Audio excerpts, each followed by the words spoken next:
So today's video, I decided I'd do a change of scenery and film in front of the duck sign, which says "Merci de ne pas nous donner à manger," which means thank you for not feeding us. But that's not cool, man. Don't speak for the ducks. You don't know what they want. They want to be carved up.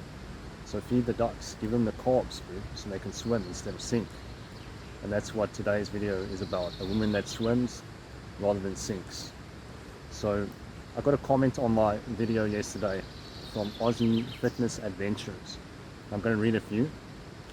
So he says, do a video on tips for women to up their game to get guys to stick around. Example, carving up like the ducks, to have the energy and serotonin to choose happiness when they have low self-esteem, work on their fitness, and bring the 3 male needs to the table. He didn't say what the 3 male needs are, but I'm sure I can guess what they are. It's either friendly, fit or feminine, or sex, silence or a sandwich, as well as improving their body and finding like-minded people that can share similar lifestyles together. So I put together a list of 6 traits that women can work on to not only get a man in their life, but also keep the man, because that is ultimately what women want. They want to keep a quality guy in their life. And a quality guy is, for the most part, quite a subjective term. What people usually think about when we're talking about quality guys is looks, money and status. But all that is superficial bullshit.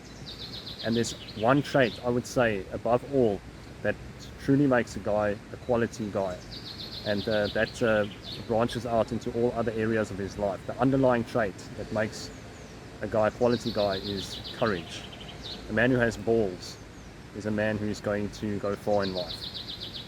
So, what are these 6 traits that women can work on to keep that quality guy? Let's get to them. The sex silence sandwich, even though that has some truth to it, it's a bit ridiculous.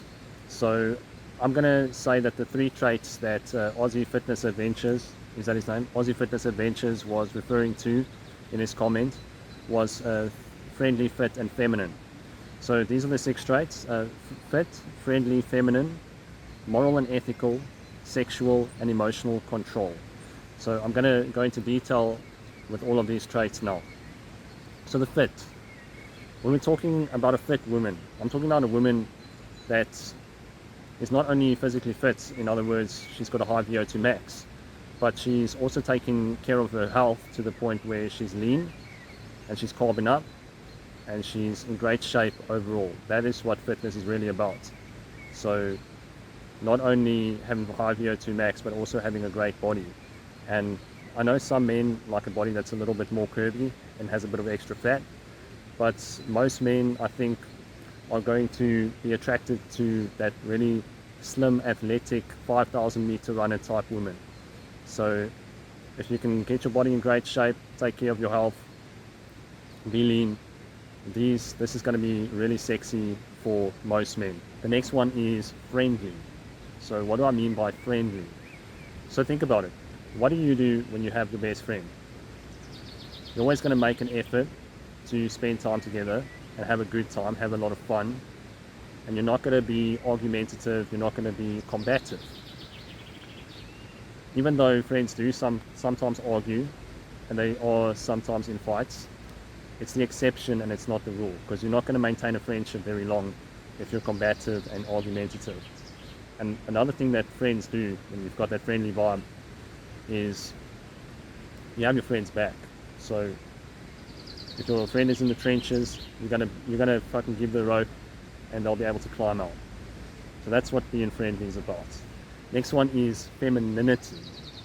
So that's all about being submissive, opening up to receive love, bonding, connection, relationship labels, things like that. That's what the feminine does. And when you're a feminine woman and you're with a masculine man, because feminine women want masculine men, these are high quality men, then it creates a sexual polarity, and sexual polarity equals attraction. That's what keeps the spark alive in the relationship, so y'all don't just become roommates. And being submissive doesn't mean having a tyrant in your life telling you what to do and when to take a shit and when to wipe your ass. No, fuck, it doesn't. It's not nearly as extreme as that. Men, for the most part, quality men, are going to be focused on their purpose for most of their life. And you're going to be you're only going to take up a small amount of their time. So it's only a small amount of your life that you're dedicating to doing what he wants to do. And that's not much to offer up. And you're probably going to feel really excited by listening to what he has to say and doing it. It's going to turn you the fuck on. Now, these next 3 traits are ones that aren't often talked about, that I find are super important if the relationship is going to go the distance.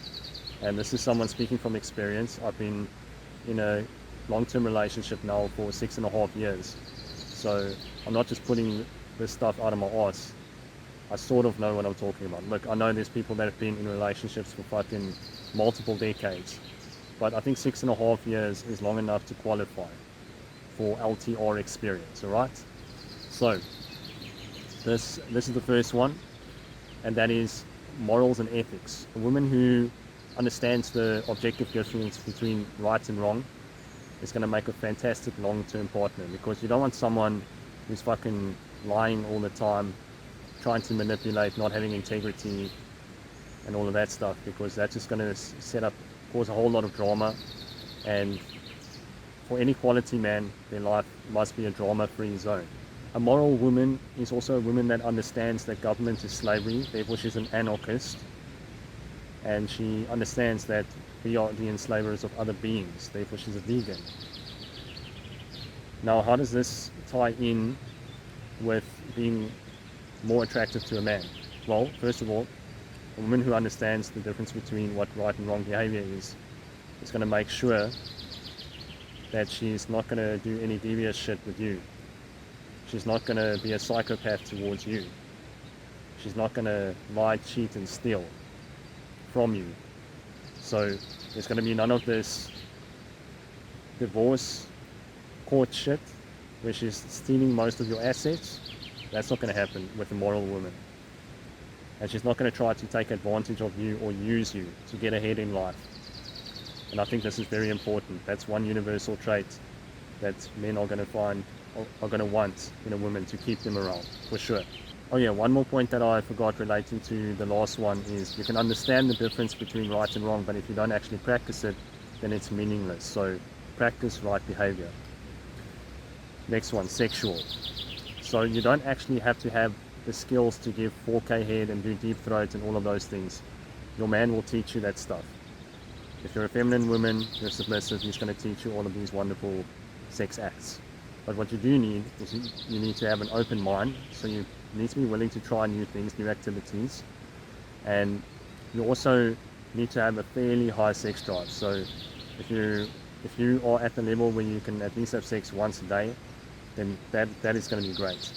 And I think one way to unlock that crazy high sex drive is to watch sex positive podcasts and videos and things like that, because human beings are programmable, and if we program ourselves with sexual content, then of course we're going to become more sexual people. So I think that's one way to get the libido up. And obviously eating enough carbohydrate, getting regular physical activity, and that goes back to the fit trait that I talked about in the beginning. These things are going to definitely help with getting the sex drive up. And also getting to bed early, Eliud Kipchoge style, get to bed by 9 o'clock. That's definitely going to help with the sex drive too. And then the last trait I would say is probably the hardest one to work on, and that is emotional control. Now I know that might seem like a little bit of a paradox, because feminine energy is all about the emotions. And it's okay to express your emotions. You just don't want to be like a really draining person on your man all of the fucking time. It's okay, you can cry to him once in a while. It's not the end of the world. But if you're going to be complaining all of the fucking time, then that is going to be problematic. So work on getting your shit together with your emotions. I know it's, as a woman, you're riding an emotional roller coaster all the time, and that's cool. It's just how you choose to act with those emotions. So if you're lashing out all the time, if you're creating drama, and if you're being annoying, nagging, all of these things, it's not going to be pleasant. to keep a man in your life. So with the emotional control, it comes back down to the physiological factors again: sleep, water, carbohydrates, doing all of these things to keep your body healthy and functioning properly. It's going to help a lot. But even more importantly than that is the programming that you allow into your subconscious mind, because the subconscious controls 95% of our behavior. So you want to be listening to many hours of positive content that is inspiring from people that are getting it done. That is going to help tremendously with getting that emotional control. Tony Robbins is a great example, and another Robbins that is a great example is Mel Robbins.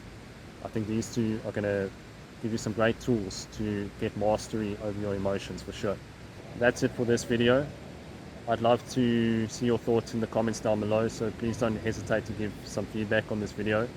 And men, if you think I missed out on some traits, leave them down in the comments below too.